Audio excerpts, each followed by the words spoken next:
glass building. But she never gave him the satisfaction of seeing her break.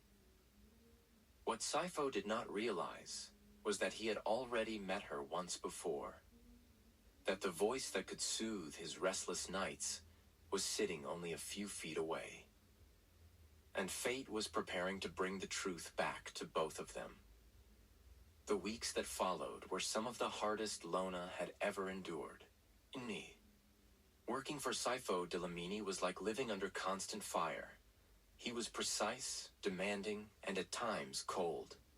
His voice was sharp, his expectations higher than the skyline outside his window.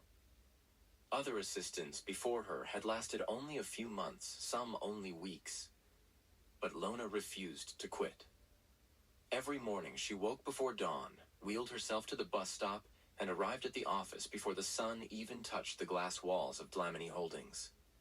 She organized his schedule, kept track of his endless meetings, responded to emails faster than he could dictate them.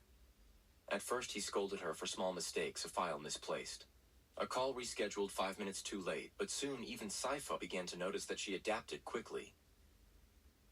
There was something about her quiet resilience that unsettled him. Saifo was used to people bending under his pressure, afraid of disappointing him. Lona was different. She looked him in the eye even when he raised his voice. She did not flinch when he threw back an unsatisfactory report. She simply fixed it and returned, steady and unshaken. At night, however, Saifo could not escape his weakness. Sleep had become his enemy. For years he had battled with restless nights, haunted by the recurring dream of fire. The moment he closed his eyes, the explosion returned.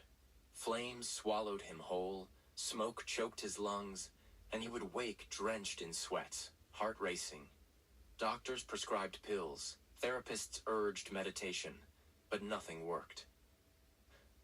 Until one night, it was late, long after most employees had gone home. The office floors were empty and silent, the city outside glowing with scattered lights. Saifo sat at his desk, his tie loosened, his head pounding with exhaustion. Reports lay scattered across the table, untouched, his body too drained to focus. That was when he heard it. A voice. Soft, low, almost like a lullaby. He frowned, sitting up. The sound drifted faintly through the walls, a melody carried by words he couldn't quite catch. It was warm, soothing, cutting through the heavy silence of the office like sunlight breaking through